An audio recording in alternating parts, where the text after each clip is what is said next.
Halo Sobat Sukses, selamat datang di channel Sobat Suksesku. Kali ini kita akan bahas tentang budidaya dengan cupang untuk pemula untung melimpah. Pastikan menonton hingga selesai ya, agar kamu bisa mendapat manfaat dari info menarik kali ini. Ikan cupang merupakan salah satu ikan hias yang gampang dipelihara. Ikan cupang tidak memerlukan tempat luas dan modal yang besar. Bisa dilakukan sebagai usaha rumahan. Ikan cupang beta sp atau ikan air tawar dari kawasan tropis banyak ditemukan di perairan Asia Tenggara termasuk Indonesia. Di alam bebas, ikannya hidup berkelompok. Habitatnya ada di rawa-rawa, danau, dan sungai yang harusnya tenang. Salah satu keistimewaan ikan cupang yaitu daya tahannya. Sanggup hidup dalam lingkungan air minim oksigen. Bisa dipelihara dalam toples kecil tanpa menggunakan aerator. Kemampuan ini didapat alasannya yaitu ikan cupang mempunyai rongga labirin mirip pada paru-paru manusia. Labirin tersebut bisa membuatnya bertahan pada lingkungan miskin oksigen, macam ikan cupang. Dilihat dari kacamata para pehobi, dikenal dua macam ikan cupang, yakni cupang hias dan cupang adu. Menghias pelihara untuk dinikmati keindahan bentuk, warna, dan gerakannya, sedangkan cupang sabung dipelihara untuk diadu. Perlu diketahui, di beberapa negara mengadu cupang termasuk tindakan ilegal. Cupang hias dan cupang sabung dibedakan menurut bentuk dan sifat aktivitasnya.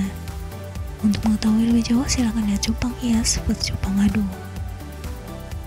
Ilmiah mencatat lebih dari 73 spesies ikan cupang yang ada di bumi ini. Namun tidak semua dari spesies tersebut terkenal sebagai ikan peliharaan. Spesies ikan cupang yang beredar di pasaran kebanyakan berasal dari kelompok Splendens kompleks yang terdiri dari beta splendens, beta stictos, beta macai, beta smaragina, dan beta imbelis, serta varian hasil silangan dari spesies-spesies tersebut. Ada juga jenis-jenis ikan cupang. Memilih indukan ikan cupang.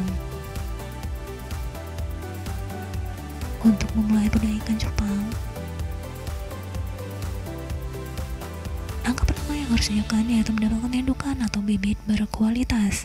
Indukan yang baik sebisa mungkin berasal dari keturunan unggul.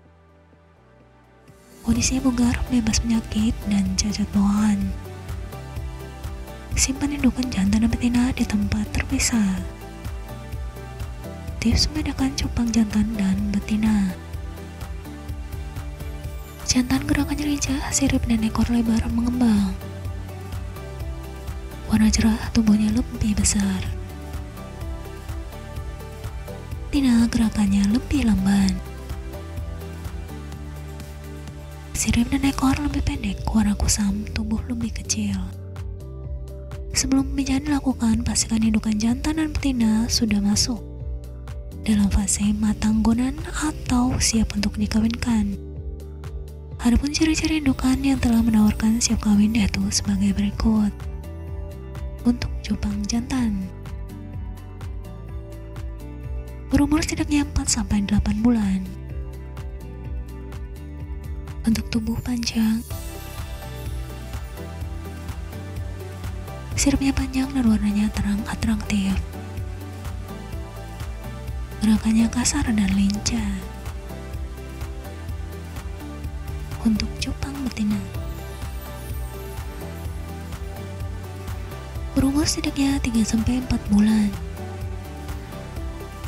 Untuk tubuh bulat, potongan perut sedikit buncit. Siripnya pendek dan warnanya kusam, tidak menarik. Gerakannya lamban. Pemijahan ikan cupang. Selain Indukan jantan dan indukan betina siap untuk memijat. Sediakan tempat berupa tempat dari bejana plastik atau korim kecil dengan ukuran 20x20x20 cm. Siapkan juga gelas plastik untuk tempat ikan cupang betina. Jangan juga flora air mirip kayambang. Cara mudah budaya ikan cupang. Tempat yang dibutuhkan untuk pemijahan ikan cupang. Dalam satu kali perkawinan, ikan cupang bisa menghasilkan sampai 1000 butir telur. Telur tersebut akan menetas dalam waktu 24 jam setelah pembuahan. Berdasarkan pengalaman para pembudidaya, tingkat hasil pembenihan ikan cupang cukup tinggi. Dalam satu kawin, biasanya hanya sanggup dipanen 30-50 ikan cupang hidup. Indukan jantan bisa dikawinkan sampai 8 kali dengan interval waktu sekitar 2-3 minggu. Dengan indukan betina disarankan hanya dikawinkan 1 kali saja. Bila dipaksakan pada perkawinan berikutnya, akan terjadi penurunan keragaman jenis kelamin, di mana anakan ikan semakin didominasi kelamin betina. Berikut langkah-langkah pemijahan ikan cupang. Isi tempat pemijahan dengan air higienis setinggi 10-15 cm. Sebagai catatan, gunakan air tanah atau air sungai yang jernih. Endapkan terlebih dahulu air yang akan digunakan setidaknya selama 1 malam. Hindari penggunaan air dalam kemasan atau air pump yang berbau kaporit. Tambahkan ke dalam tempat tersebut tumbuhan air seperti tempat berayak berlindung. Tempat penempatan tumbuhan air jangan terlalu padat, karena tumbuhan air berpotensi mengambil oksigen terlarut yang ada di dalam air. Masukkan ikan cupang jantan yang telah siap kawin. Biarkan ikan tersebut selama 1 hari dalam tempat. Ikan cupang jantan akan menciptakan gelembung-gelembung udara. Gunanya untuk menyimpan telur yang sudah dibuahi. Untuk memancing si jantan menciptakan gelembung. Masukkan ikan cupang betina tetapi dipisah. Caranya, ikan betina dimasukkan dalam gelas plastik bening atau bekas gelas aqua dan menambahkan dalam akuarium di mana ikan jantan berada. Setelah indukan jantan menciptakan gelembung, masukkan indukan betina. Pemijahan ikan cupang biasanya terjadi sekitar pukul 7-10 pagi atau 4-6 sore. Ikan cupang cukup sensitif saat kawin. Sebaiknya tutup tempat dengan koran atau letakkan di ruang yang terhindar dari hilir pulang kampung orang dan punya bising. Setelah terjadi pembuahan, angkat segera indukan betina. Alasannya yaitu yang bertanggung jawab membesarkan dan menjaga burayak, yaitu cupang jantan. Dengan mulutnya si jantan akan memunguti telur yang telah dibuahi dan meletakkannya pada gelembung-gelembung tadi. Apabila indukan betina tidak diangkat, maka telur-telur yang telah dibuahi akan dimakan si betina. Setelah kurang lebih 1 hari, telur-telur tersebut akan menjadi burayak. Selama 3 hari ke depan, burayak tidak perlu diberi makan. Alasannya yaitu masih ada nutrisi yang terbawa dalam telur. Ikan cupang jantan juga akan berpuasa selama menjaga burayak. Setelah 3 hari terhitung semenjak telur menetas. Berikan kutu air, moina atau dapnia. Pemberian makan jangan lebih banyak dari burayak. Alasannya yaitu makan akan mengotori air dan mengakibatkan ajal pada burayak. Indukan jantan grass diambil setelah burayak berumur 2 ahad terhitung semenjak menetas. Letakkan burayak tersebut pada tempat yang lebih besar dan berikan kutu air yang lebih besar atau larva nyamuk. Setelah 1,5 bulan, ikan sudah bisa dipilah menurut jenis kelaminnya. Kemudian pisahkan ikan-ikan tersebut ke tempat pembesaran. Pakan ikan cupang.